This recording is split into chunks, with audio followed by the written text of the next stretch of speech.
Friends, welcome back to our channel. दोस्तों, हम लोग ने क्या स्टार्ट किया था। We are doing NCERT series of science, only of science subject, and in NCERT we have started from class 7. We have to do class 7 NCERT, class 8, 9, 10, 11th and 12th of science. Okay, so we have just started class NCERT of class 7th, and class 7 के NCERT में हम लोग ने क्या क्या cover कर लिया था फ्रेंड्स। देखिए, आइए एक बार हम लोग रिवीजन कर लेते हैं, टॉपिक्स देख लेते हैं कि कितने टॉपिक्स हम लोगों ने कवर कर लिए थे। देखिए,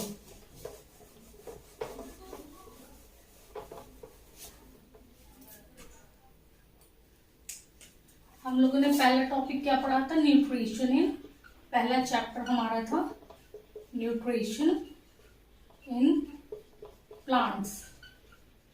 first chapter nutrition in plants, second chapter nutrition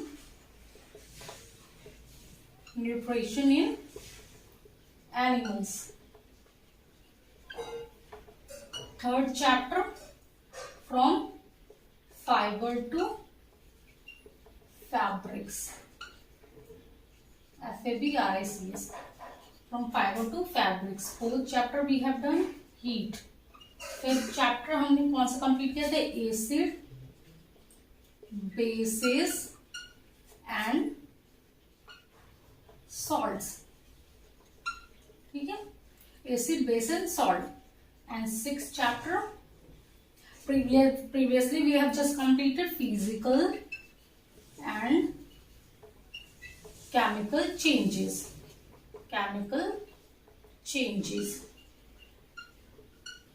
And now today we have to do seventh chapter, that is this is seventh chapter, weather, climate and adaptation of animals to climate. So friends, let's just have a brief revision of all this. हम लोग actually पहले से पढ़ चुके हैं, एक बार देख लेते हैं। हम लोगों ने सिक्स चैप्टर कंप्लीट किया, nutrition in plants. Nutrition in plants में हम लोगों ने क्या पढ़ा था कि कैसे पौधे अपना भोजन बनाते, कैसे पौधे अपना पोषण प्राप्त करते हैं। ठीक है, इसके हम लोगों ने कितने टाइप्स पढ़े थे, ऑटोट्रॉफिक, हीट्रोट्रॉफिक पढ़ा था, सिम्बायोटिक पढ़ा था, पैरासिटिक पढ़ा था, सैप्रोफिटिक पढ़ा था। 5 टाइप्स पढ़े थे हम लोगों ने। ऑटोट्रॉपिक क्या होते हैं, प्लांट्स जो अपने भोजन का निर्माण स्वयं करते हैं। हीट्रोट्रॉपिक्स क्या होते थे, एनिमल्स जो अपने भोजन के लिए प्लांट्स पर डिपेंडेंट रहते हैं, डायरेक्टली या इनडायरेक्टली। देन पैरासाइट्स आपके यहाँ गए थे, जो फंजाई है, ठीक है, bacteria, fungi, other micro organisms. Parasite हो गए जो दूसरे पे डिपेंडेंट थे अपने भोजन के लिए। ठीक है, सैप्रोफिटिक क्या है, जो सड़े गले पदार्थों से अपना भोजन प्राप्त कर रहे थे। सिम्बायोसिस में क्या हो रहा था कि जो एक दूसरे को एक मतलब कि तुम मुझे ये दो मैं तुम्हें वो दूंगा वाली चीज। एग्जाम्पल हमने देखी थी कि एक बच्चे ने अपनी टॉफी दी तो उसने दूसरे ने उसको अपनी सीट पे बैठने के लिए जगह दी, तो सिम्बायोसिस। सिम्बायोटिक हमने देखा था ना कि लाइकेन का एग्जाम्पल से देखा था सिम्बायोसिस वाला प्रोसेस। फिर हम लोगों ने 5 टाइप्स के देख रहे थे न्यूट्रिशन इन प्लांट्स, और पौधों में भोजन कैसे बन रहा था। एक प्रोसेस था जिसमें फोटोसिंथेसिस, जिसके थ्रू हमारा प्रकाश संश्लेषण, इसके थ्रू पौधों में भोजन का निर्माण हो रहा था। कार्बन डाइऑक्साइड वाटर के प्रेजेंस में, कार्बन डाइऑक्साइड और वाटर के थ्रू क्लोरोफिल ग्रीन पिगमेंट जो लीव्स बनाती है उसके प्रेजेंस में, और सनलाइट के प्रेजेंस में हमारा C6H12O6 यानी ग्लूकोज पौधों के लिए भोजन का निर्माण हो रहा था और ऑक्सीजन निकल रहा था। ठीक है, यहाँ तक क्लियर था। ये चीज हमने न्यूट्रिशन इन प्लांट्स में पढ़ी थी। पौधों के लिए तो खाना मिल गया, अब न्यूट्रिशन कैसे एनिमल्स में कैसे मिलेगा। न्यूट्रिशन क्या था, पोषण हमें कैसे प्राप्त हो रहा है, जो भी चीज खाने से हम कैसे न्यूट्रिएंट्स प्राप्त कर रहे हैं। ये सब चीजें अच्छे से आपको एकदम स्टार्टिंग के वीडियोस में ही क्लियर है चैप्टर 1 में। सेकेंड चैप्टर में हमने पढ़ा था न्यूट्रिशन इन एनिमल्स, मतलब जंतुओं में जंतु कैसे पोषण प्राप्त कर रहे हैं अपना।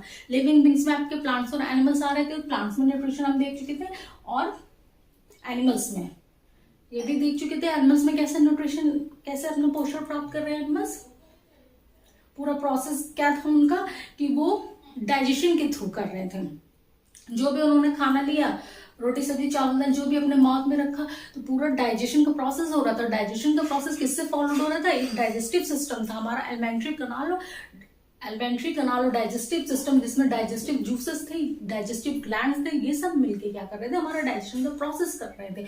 यानी जो कॉम्प्लेक्स फॉर्म ऑफ फूड है उसको सिंपल फॉर्म ऑफ फूड में कन्वर्ट कर रहे थे, हाँ, जिनसे हमें कार्बोहाइड्रेट, प्रोटीन, फैट, न्यूट्रिएंट, ये सब न्यूट्रिएंट्स मिल रहे थे। ठीक है, पूरा प्रोसेस हमने पढ़ा था कैसे मुंह में जा रहा है, मुंह से हमारे फैरिंग्स में गया, ओइसोफेगस में गया, फिर इसके बाद हमारा स्टमक में गया, फिर intestine, small and large intestine में गया, कैसे और कहाँ पे कौन कौन से ग्लैंड्स थे, कौन से डाइजेस्टिव जूसेस थे, कौन कैसे किस चीज का डाइजेशन हो रहा था। माउथ में सबसे पहले हमारे किसका डाइजेशन हो रहा था? स्टार्च का डाइजेशन हो रहा था, सेलुलोज का हो रहा था, इसके बाद फिर हमारा ओइसोफेगस फेरिंग्स में कुछ नहीं हो रहा था, फिर वो सिर्फ उसको फूड को आगे भेज रही थी। पाइप होती है जो फूड को आगे भेजती है, हमारे स्टमक में खुल रही थी। स्टमक में हमारा डाइजेशन हो रहा था प्रोटीन का, सबसे ज्यादा डाइजेशन प्रोटीन का हो रहा था। फिर इंटेस्टाइन में आ गया, इंटेस्टाइन में ह्यूमन बीइंग का डाइजेशन कंप्लीट हो रहा था। स्मॉल इंटेस्टाइन में, लार्ज इंटेस्टाइन में क्या हो रहा था? ह्यूमन स्मॉल इंटेस्टाइन के इलियम में कंप्लीट हो रहा था। फिर लार्ज इंटेस्टाइन में क्या हो रहा था? वहां पे वाटर का अब्जॉर्प्शन हो रहा था। और एनिमल्स में सीकम जो है उसमें सेलुलोज का डाइजेशन हो रहा था। यहाँ तक क्लियर है हमारा पूरा कि कैसे न्यूट्रिशन हो रहा था एनिमल्स में। फिर फाइबर टू फैब्रिक्स में हमने क्या पढ़ा था कि कैसे फाइबर धागे से कैसे हमारे कपड़े बन रहे हैं। हमने देखा था कि कैसे जो हम गर्मी में कपड़े पहन रहे हैं, गर्मी में हम हल्के कपड़े पहनते हैं, लाइट कलर के कपड़े पहनते हैं, वो कैसे बन रहे हैं। ठंडी में हम वुलन क्लोथ्स पहन रहे हैं तो वो कैसे बन रहे हैं। पूरा प्रोसेस हमने अच्छे से उसको क्लियर किया था कि हमें वुल शिप से मिल रही है, शिप से कैसे मिल रही है। हम लोगों ने पूरा देखा था कि उसको शिप के हेयर्स को कट कर रहे हैं, फिर उसके बाद क्या क्या करते थे, उसको डाई कर रहे हैं, धुल रहे हैं, छटाई कर रहे हैं, बहुत सारे प्रोसेस थे, वो पूरा अच्छे से हमने क्लियर किया था। ठीक है, फिर इसके बाद हमने और सिल्क जो हम सिल्क के कपड़े पहन रहे थे तो वो हमें कहाँ से मिल रहे थे? सिल्क मोथ, रेशम कीड़ा, उससे हमें प्राप्त हो रहे थे। वो कैसे प्राप्त हो रहा था हमने पूरा बताया था कि जो मदर सिल्क होती है वो किस तरीके से प्यूपा बन रहा है, किस तरीके से लार्वा बन रहा है, प्यूपा बन रहा है, फिर कैटरपिलर हो रहा है, फिर कैसे कैसे वो सिल्क में कन्वर्ट हो जा रहा है, अपने आप को पूरा सिल्क के धागे में बुन दे रहा है, फिर उससे कैसे हम उबाल के कैसे सिल्क प्राप्त कर ले रहे हैं। ये चीजें पूरी ग्रे डायग्राम के थ्रू क्लियर थी। बस यहाँ पे आपको एक बार फिर से रिकॉल चीजें करानी थी क्योंकि हम चैप्टर 6 तक कवर कर चुके हैं, आज चैप्टर 7 है हमारा। फिर हमने हीट पढ़ा था। हीट पे हमने क्या देखा था कि हीट है क्या, ऊष्मा होती क्या है, किसी भी चीज को कैसे हमें पता चलता है कि किसी भी चीज को छू रहे हैं वो ठंडी है, गर्म है, टच करके पता चल रहा था, टेस्ट करके पता चल रहा था। टेस्ट कर रहे थे तो टेस्ट करके पता चल रहा है कि हाँ ये चीज गर्म है, ठंडी है, चाय गर्म है, कॉफी गर्म है, पानी ठंडा है। ये टच कर रहे थे आइस को तो पता चल रहा था कि आइस ठंडा है, पानी नॉर्मल है। ठीक है, और फिर इसके बाद हमने थर्मामीटर देखा था एक, लेकिन हर चीज टच ही करके सब चीजों को टच करेंगे टेस्ट नहीं कर सकते ना, तो इसके लिए एक जो पैरामीटर जो चीज चाहिए हमें मेजर करने के लिए वो थर्मामीटर था। थर्मामीटर दो तरह के होते हैं हमने देखा था, एक क्लिनिकल थर्मामीटर था, एक हमारा कौन सा थर्मामीटर था? Laboratory thermometer. क्लिनिकल थर्मामीटर हमारा क्या था? वो ह्यूमन बॉडी का टेम्परेचर लेता है, वो ह्यूमन बॉडी का टेम्परेचर हमें बता रहा था। और लैबोरेटरी थर्मामीटर जो हमारा अदर ऑब्जेक्ट्स, पानी का जिस भी ऑब्जेक्ट का उसका टेम्परेचर हमें बता रहा था। ठीक है, तो क्यों लैबोरेटरी थर्मामीटर को अलग यूज कर रहे थे, क्यों नहीं क्लिनिकल थर्मामीटर को ही सबके लिए यूज कर रहे थे? इसलिए बिकॉज क्योंकि क्लिनिकल थर्मामीटर में क्या होता है कि वो जब तक हम माउथ में रख रहे थे तब तक क्या होता है, माउथ में रख रहे थे लेकिन रखे रखे हम उसका टेम्परेचर नहीं नोट डाउन कर रहे थे। इसके बाद उसको माउथ से निकाल रहे थे, फिर इसके बाद उसका टेम्परेचर थर्मामीटर में देखते ना, मुंह से निकालने के बाद आर्मपिट में लगाए, उससे वहां से निकालने के बाद फिर हम देखते हैं टेम्परेचर। ठीक है, क्यों ऐसा करते? क्योंकि उसमें मरकरी हमारा फोल्डर नहीं होता है। हमने बताया था ना कि एक होता है थर्मामीटर में, आप देखते हैं स्ट्रक्चर, तो वो जो क्लिनिकल थर्मामीटर है उसमें हमारा मर्क्यूरी लेवल वो मर्क्यूरी लेवल को फॉल डाउन होने से रोकता है, गिरता नहीं है। लेकिन लेबोरेटरी थर्मामीटर में क्या होता है कि जब तक हम उसे पानी में डाले रहेंगे तभी हम उसका टेम्परेचर भी नोट डाउन कर लेंगे, और जैसे ही पानी से बाहर निकालेंगे उसका टेम्परेचर गिरने लगेगा। इसलिए हम लेबोरेटरी थर्मामीटर को ह्यूमन बींग्स के लिए नहीं यूज कर सकते, या क्लिनिकल थर्मामीटर को हम अदर ऑब्जेक्ट्स के लिए नहीं यूज कर सकते। क्लियर है? मर्क्यूरी की वजह से, मर्क्यूरी के फॉल डाउन की वजह से। तो ये हम लोगों ने हीट देख लिया था। फिर हीट के कैसे कैसे हीट सॉलिड में हमारा कंडक्ट हो रहा था, सॉलिड में ट्रांसफर होता है, कैसे लिक्विड में ट्रांसफर होता है, कैसे गैसेस में। सॉलिड में कंडक्शन के प्रोसेस के थ्रू हो रहा था, from cooler to hotter part. Liquid में हमारा कन्वेक्शन के थ्रू हो रहा था, जो हमने बेकर में बताया था कि पानी है भगोने में गर्म कर रहा है, पहले नीचे वाला पानी है वो हीट होगा, वो ऊपर जाएगा उठ के, जब गर्म होगा तो वो राइज अप करेगा, और साइड में जो बर्तन में साइड में दोनों साइड में पानी रखे गए हैं वो नीचे आके तुरंत उनका स्पेस ऑक्यूपाई कर लेंगे। ठीक है, फिर वो हीट होंगे, फिर वो ऊपर जैसे जाएंगे, फिर साइड का पानी, फिर वो नीचे, इस तरह से करते करते पूरा ऊपर तक का पानी हमारा गर्म हो जाएगा, पूरे बर्तन का पानी गर्म हो जाएगा, बीकर का पानी गर्म हो जाएगा। और एयर में भी हम लोगों ने देख लिया था कैंडल वाले एग्जांपल से, एक हाथ हमने कैंडल के ऊपर रखा था, एक साइड में रखा था। ठीक है, हमने लैंड ब्रिज और सी ब्रिज इसमें पढ़ लिया था कि लैंड से जो ठंडी हवा आ रही है, सी से जो ठंडी हवा आ रही है लैंड की तरफ दिन के टाइम, क्योंकि दिन में लैंड गर्म होता है ज्यादा सनरेज की वजह से, तो उसे हम सी ब्रिज कहते हैं। और रात में जो लैंड से ठंडी हवा सी में जा रही थी उसे सी ब्रिज कहते हैं। इसी वजह से हमारे जो क्या बोलते हैं कि जो नदियों के पास जो कोस्टल एरियाज में हमारे जो घर होते हैं, होटल्स वगैरह होते हैं, उनकी खिड़कियां सीज को फेस करते हुए बनाई जाती हैं, मतलब नदियों की तरफ उनके खिड़कियों का डायरेक्शन होता है ताकि ठंडी हवा आती रहे हमारी। तो ये चीजें हमने हीट में देखी थी। फिर एसिड बेसिस एंड सॉल्ट्स में हमने क्या देखा था कि एसिड क्या होता है, कोई भी सब्सटेंस, कोई भी मैटर, चीज जिसको हम टेस्ट करते, जो टेस्ट में खट्टी लगती है उसे हम एसिड कह रहे थे, और जो टेस्ट में कड़वी लगती है, ठीक है, कड़वी लगती है और सोपे इन टच रहती है, सोप जैसा फील करती है, वो बेसिस थी। और सॉल्ट क्या थी कि एसिड और बेस, जब कोई सब्सटेंस एसिड भी नहीं है बेस भी नहीं है, एसिड और बेस दोनों को मिला दे रहे थे तो एक न्यूट्रलाइजेशन रिएक्शन हो रहा था। वो क्या होता है कि तीसरा चीज प्रोडक्ट बना रहा था, दैट इज सॉल्ट। ना उसमें एसिड की प्रॉपर्टी भी हो सकती है, बेस की भी हो सकती है, या दोनों की नहीं भी हो सकती है, सॉल्ट तीसरा सब्सटेंस बन रहा था। ठीक है, क्योंकि हम लोगों ने, जैसे हम लोगों ने जितनी भी खट्टी चीजें, दही में देखा था लैक्टिक एसिड, ठीक है, और हम लोगों ने बहुत सारे खट्टे फ्रूट्स में सिट्रिक एसिड देख लिया था, आंवला में टार्टरिक एसिड देखा था, सिरका में हमने कौन सा एसिड देखा था, विनेगर में हमने देखा था सिट्रिक एसिड। ठीक है, और बेसिस है हमारा, साबुन में क्या होता है, सोडियम हाइड्रोक्साइड पोटेशियम हाइड्रोक्साइड का बना हुआ होता है। ये सब हमने एग्जांपल्स अच्छे से क्लियर किए थे। अब फिजिकल और केमिकल चेंजेस, 6 चैप्टर अभी हमने जस्ट कंप्लीट किया, फिजिकल एंड केमिकल चेंजेस। उसमें हमने क्या कवर किया था कि वो चेंजेस, कुछ चेंजेस होते हैं जो टेम्पररी होते, कुछ टाइम के लिए थे हमारे, और रिवर्सिबल थे, यानी उनका वो मीडियम हटा देने पे या कुछ समय बाद वो वापस उसी स्टेट में, उसी कंडीशन में पहुंच जा रहे थे, और उसमें कोई न्यू सब्सटेंस नहीं फॉर्म हो रहा था, उसको हम फिजिकल चेंज बोलते हैं।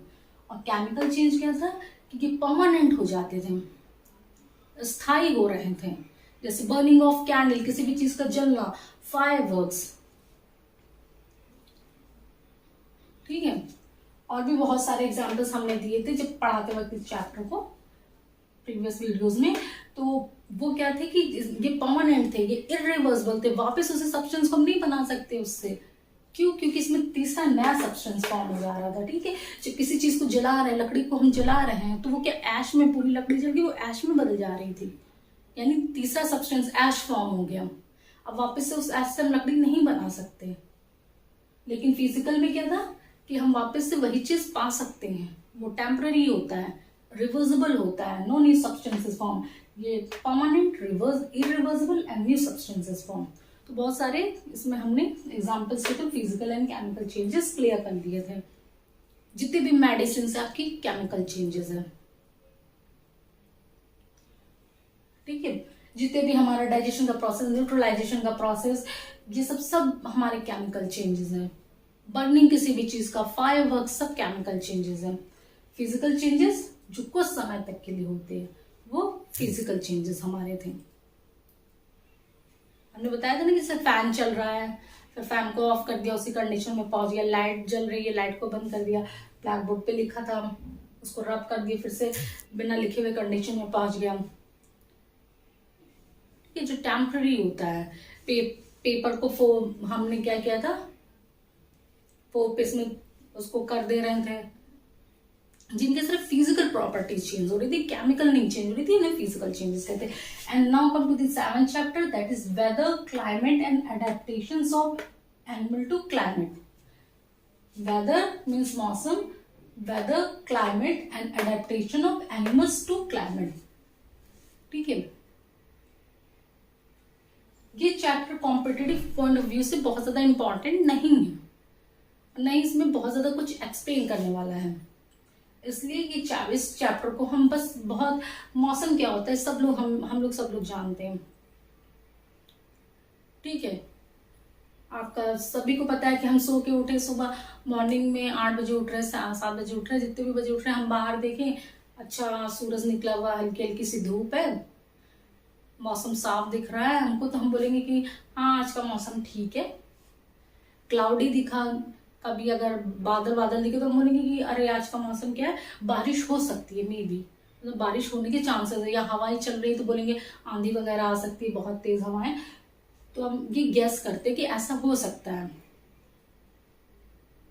ठीक है, और उसी के अकॉर्डिंग हम अपना प्लान बनाते हैं, मौसम के अकॉर्डिंग। अगर हमें कहीं बाहर जाना है, सपोज हमें बाहर जाना है, ठीक है, अब क्या है कि हमें लग रहा है कि बारिश हो सकती है, मौसम बिल्कुल बादल छाए हुए हैं, लग रहा है कि हाँ बस बारिश हो जाएगी, आज तो होके ही रहेगी, भले वो ना हो, क्योंकि कभी कभी ऐसा होता है कि हमें अभी बादल दिख रहे हैं फिर वो छट जाते हैं। क्या पूरे दिन मौसम एक जैसा रहता? नहीं, पूरे दिन मौसम एक जैसा नहीं रहता। सुबह हम उठते थोड़ी कम हमको गर्मी लगती, दिन में हमें ज्यादा गर्मी लगती, क्यों? क्योंकि टेम्परेचर ज्यादा हो जाता है हमारा, तो इसलिए दिन में हमें ज्यादा गर्मी के दिनों में ज्यादा गर्मी फील होती है इन कंपैरिजन टू मॉर्निंग और नाइट। ओके, तो हम उसी के अकॉर्डिंग अपना प्लान बनाते हैं कि हमें बाहर जाना, तो फिर हम उसको कैंसिल करते हैं कि नहीं भाई आज नहीं जाएंगे काफी दूर, क्योंकि आज बारिश हो सकती है, बहुत अर्जेंट है, तो हम कुछ चीजें अपना प्रिकॉशन करके जाएंगे, छाता लेके, हम अम्ब्रेला लेके गए, ठीक है, अपनी प्रोटेक्शन के लिए करके जाएंगे ये चीजें। या फिर आंधी वगैरह आने वाली है, ऐसा मौसम फील हो रहा है, तो हम नहीं जाते। हम अक्सर न्यूज़पेपर सुबह उठते बच्चे, आप टीवी में न्यूज़ सुन रहे हैं या न्यूज़पेपर में पढ़ रहे हैं, तो उसमें एक न्यूज़ डेली की, अब आपके मोबाइल पे भी सेट रहता है कि आज का मौसम इतना डिग्री टेम्परेचर होगा, डेली का आज इतना टेम्परेचर होगा, आज का मौसम क्लाउडी होगा, आज का मौसम जो है सनी होगा, आज का मौसम कैसा होगा कि नॉर्मल होगा। वो चीजें डेली का डेली आपको मौसम विभाग के द्वारा पता चलती हैं। ठीक है, मौसम विभाग ये प्रेडिक्ट कर देता है कि आज का मौसम आपका कैसा होने वाला है, कितना टेम्परेचर रहने वाला है। और एक दिन में टेम्परेचर घटता बढ़ता रहता है, एक ही टेम्परेचर नहीं रहता, जो आपका मॉर्निंग में वही नहीं रहता, वही नाइट में नहीं रहेगा, वही दिन में नहीं रहेगा। क्यों नहीं रहेगा? क्यों? All this changes in weather is due to sun की वजह से होता है सारे चेंजेस। ठीक है, जब सूरज मॉर्निंग में सूरज आपका निकल रहा है हल्का हल्का, तो मॉर्निंग के टाइम आपकी कम गर्मी, तो टेम्परेचर कम रहता है। दिन में बहुत ज्यादा फुल एकदम निकल आया तो टेम्परेचर ज्यादा होता है, और नाइट में सूरज नहीं बोलते डूब गया तो टेम्परेचर आपका कम हो जाता है। तो हम बोलते कि टेम्परेचर जो है किसी भी दिन का मिनिमम और मैक्सिमम निकाला जाता है। ठीक है, मिनिमम टेम्परेचर इतना था, मैक्सिमम इतना था, आज का टेम्परेचर मैक्सिमम इतना है। डेली का डेली टेम्परेचर मौसम विभाग द्वारा बताया जाता है। तो ये हमारा वेदर है कि हमारा सनराइज सन के ऊपर डिपेंडेंट है, ह्यूमिडिटी, टेम्परेचर, रेनफॉल, इन सब के ऊपर डिपेंडेंट होता है। ये सब एलिमेंट्स ऑफ वेदर है, वेदर के घटक होते हैं। ठीक है, हमारा मौसम। अब दूसरा वर्ड है क्लाइमेट। अब ये क्लाइमेट क्या होता है? ठीक है, क्लाइमेट ही वेदर होता है? नहीं, क्लाइमेट देखिए फ्रेंड्स क्या होता है, क्लाइमेट मीन्स कि आप कहीं भी, वेदर डेली का डेली होता है, आज का वेदर इतना है, आज का वेदर सनी हो सकता है, कल का वेदर हो सकता है क्लाउडी हो, ठीक है, परसों का अगेन सनी हो सकता है। वो आपके टेम्परेचर पे, रेनफॉल पे, ह्यूमिडिटी पे, सन पे डिपेंड करेगा। बट क्लाइमेट मीन्स क्या होता है कि ज्यादातर जिस एरिया में, जिस लोकेशन में ज्यादातर जैसा मौसम रहता है तो हम उसको वहां का क्लाइमेट, जलवायु बोल देते हैं, ठीक है। जैसे पोलर एरियाज में, क्या होता है कि वहां सन की किरणें नहीं पड़ती है, 6 मंथ सनराइज बिल्कुल पड़ते ही नहीं पोल्स पे आपके नॉर्थ साउथ, तो वहां का क्लाइमेट कैसा हो गया, ठंडा हो गया, कूल क्लाइमेट है, ठंडी जलवायु है वहां की। और हमारे इक्वेटर पे क्या होता है कि सनराइज मैक्सिमम जाती है, तो वहां की क्लाइमेट कैसी होगी, जलवायु वहां की उष्ण हो गई, गर्म हो गई, ठीक है। तो ज्यादातर मौसम जिस एरिया में, जिस लोकेशन में, जिस जगह पे जैसा रहता है ज्यादातर टाइम तक, आप अप्रोक्सीमेटली कह दीजिए, आपके एनसीईआरटी में मेंशन है 25 ईयर्स, 25 साल तक, जहां पे टेम्परेचर, ये डेफिनेशन लिखा है ऐसा एनसीईआरटी में मेंशन है, वो मैं बता रही हूँ, तो उसको हम क्लाइमेट कहते हैं। वेदर डेली का डेली होता है और वो दिन में कई बार चेंज भी हो सकता है। सुबह आपका मान लीजिए क्लाउडी है तो दिन में एकदम सनराइज हो गया, गर्मी हो गई बहुत, एक ही जैसा नहीं रहता। लेकिन क्लाइमेट एक जैसा, वेदर ज्यादातर जिस स्थान पे एक जैसा मौसम ज्यादातर समय तक के लिए रहता है उसको हम क्लाइमेट बोलते हैं। अब आ गया adaptation of animals to climate. जलवायु के अकॉर्डिंग जीव जंतु कैसे अपने आप को अडेप्ट करते हैं, किसी भी जलवायु में रहने के लिए कैसे अडेप्ट करते हैं। बताइए बहुत ठंडी एरिया है, पोल्स पे कैसे रहेगा आदमी, इतना ज्यादा ठंडा, वहां 6 मंथ ठंडा ही पड़ता है, सनराइज बिल्कुल जाती ही नहीं, तो वहां पे कोई रहेगा ही नहीं। वहां पे आपने सुना होगा पोलर बियर्स, एक पक्षी का नाम पेंगुइन, ये पक्षी भी वहां पे पाए जाता है। क्यों? क्योंकि इन्होंने अडेप्ट कर लिया, अपने आप को अनुकूल कर लिया है उस क्लाइमेट के अकॉर्डिंग। कुछ अडेप्टेशंस इनकी बॉडी में पाए गए हैं, हो गए हैं, इनके फिजिकल स्ट्रक्चर में हो गए हैं, जिससे कि वो वहां पे रहने के लिए लायक हो गए हैं। अदरवाइज वो वहां नहीं रह पाते, वो सर्वाइव नहीं कर पाते, उनकी डेथ हो जाती है। जैसे पोलर बियर्स क्या है कि अब पोलर एरियाज में क्या है कि बहुत ज्यादा ठंडी पड़ती है, बहुत कूल टेम्परेचर होता है, तो पूरा स्नो रहता है, बिल्कुल स्नो से ढका रहता है, व्हाइट दिखता है। तो पोलर बियर्स क्या होते हैं या पेंगुइन क्या होते हैं, ये भी व्हाइट कलर के होते हैं, सेम स्नो का कलर है व्हाइट। तो इससे क्या होता है, व्हाइट कलर के होंगे, व्हाइट कलर का होने की वजह से इनको शिकारी जो है इनको देख नहीं पाते हैं। जो भी अदर एनिमल्स है जो इनका शिकार कर सकते हैं वो उन्हें देख नहीं पाते, उन्हें लगता है कि ये भी व्हाइट, स्नो भी व्हाइट, ये तो व्हाइट ही है। वो बर्फ में ही कंफ्यूज हो जाते हैं, वो सोचते कि बर्फ ही है, वो उनको रिकॉग्नाइज नहीं कर पाते हैं।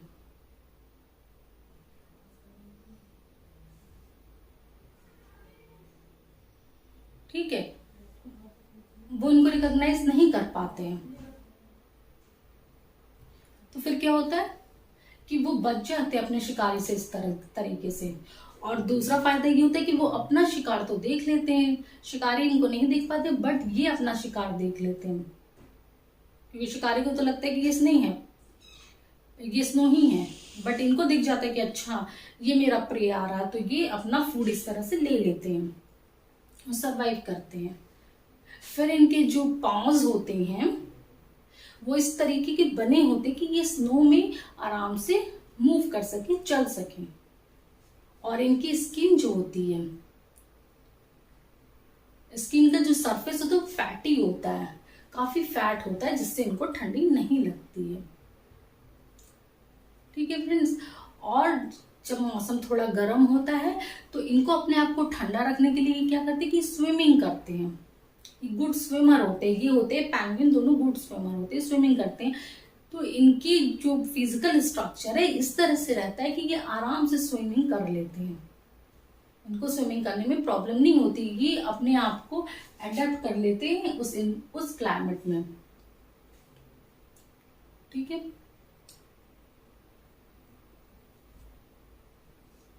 और कुछ जैसे आपके हो गए, हमने ये पोल्स पे पढ़ा था, पोलर रीजन में पेंगुइन हो गया आपका, पोलर बियर्स हो गए, फिशेज हो गए, बहुत सारे और भी जो है जीव जंतु पाए जाते हैं।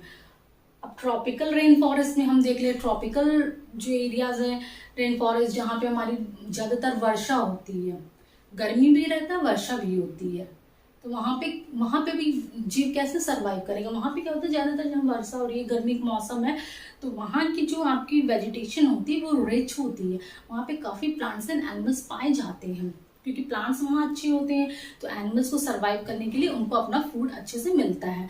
आपके मंकीज पाए जाते हैं पेड़ों पे, एलिफेंट्स पाए जाते हैं, टाइगर्स पाए जाते हैं, लिजर्ड्स पाई जाती हैं,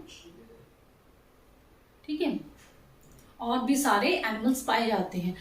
अब ये सरवाइव करने के लिए क्या कहते हैं, बहुत सब ज्यादा पाई जाती है तो उनका सर्वाइवल भी क्या होगा, सर्वाइवल टफ हो जाएगा, क्योंकि फूड जो है वो लिमिटेड हो जाएगा। अगर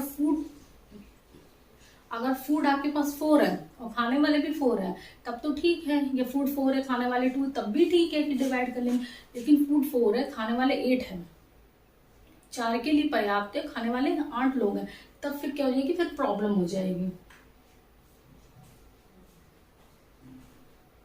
ठीक है।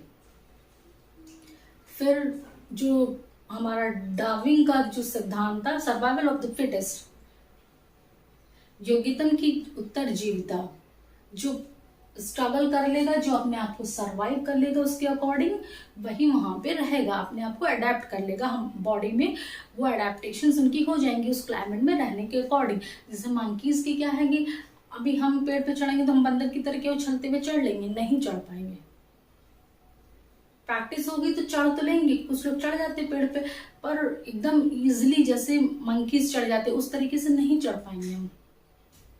क्यों? क्योंकि हमारे बॉडी का, हमारा फिजिकल जो है स्ट्रक्चर ऐसा नहीं बना है। मंकीज के जो हाथ हैं, पंजे जो होते हैं हाथ और पैर के, वो इस तरीके से बने होते हैं कि वो ब्रांचेस को अच्छे से होल्ड कर लेते हैं, टहनियों को अच्छे से पकड़ लेते हैं और फिर एकदम इजिली पेड़ों पे चढ़ जाते हैं, ठीक है। ये एडेप्टेशन उनमें होता है।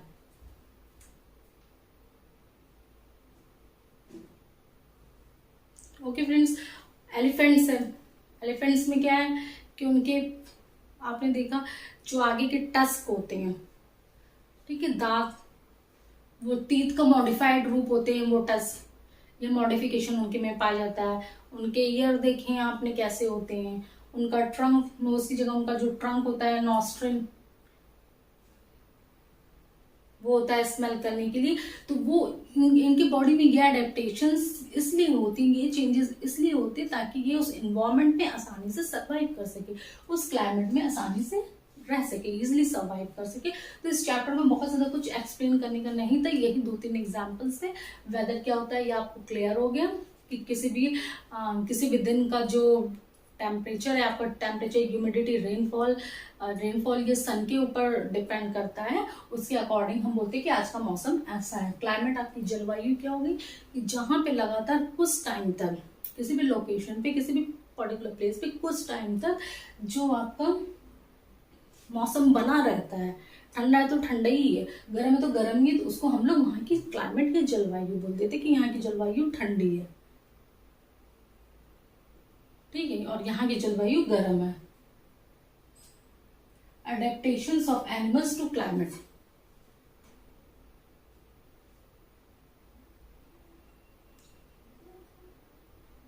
मीन्स कि क्लाइमेट को पे एनिमल्स कैसे अडेप्ट करते हैं, अपने आप को कैसे अनुकूल करते हैं, तो उनके भी फिजिकल स्ट्रक्चर में या उनके वर्किंग, उसमें अपनी वर्किंग जो कार्य करने की जो उनकी वो क्षमता होती है उसको अपना इस अकॉर्डिंग बना लेते कि वो इस इन्वायरमेंट में अपने आप को अनुकूल बना लेते, उसके अकॉर्डिंग बना लेते, उसमें सर्वाइव कर लेते हैं, ठीक है। यही चीज था ये चैप्टर में, बस और ज्यादा कुछ इंपॉर्टेंट नहीं है, ना तो कॉम्पिटेटिव पॉइंट ऑफ व्यू से इम्पोर्टेंट है उतना, और एकेडमिक से भी उतना कुछ एक्सप्लेन करने लायक नहीं है, जितना था वो मैंने एक्सप्लेन कर दिया दोस्तों। अब इसके बाद हम वी हैव कंप्लीटेड 7 चैप्टर्स, आज 7वां भी कंप्लीट हो गया हमारा। 8 चैप्टर की तरफ हम मूव ऑन करेंगे और उसे अच्छे से क्लियर करेंगे। कि उसमें क्या क्या चीजें दी गई हैं, अच्छे से हम उसको कवर कर लेंगे। और इस तरह से स्लोली हम अपनी एनसीईआरटी पूरी कवर कर लेंगे। टोटल 18 चैप्टर्स है। फिर मूव ऑन करेंगे क्लास 8 एनसीईआरटी, 9, 10, 11, 12 कवर कर लेंगे। ठीक है दोस्तों, आई होप आपका वीडियो आज का वीडियो आप लोगों को क्लियर होगा अच्छे से। Thank you.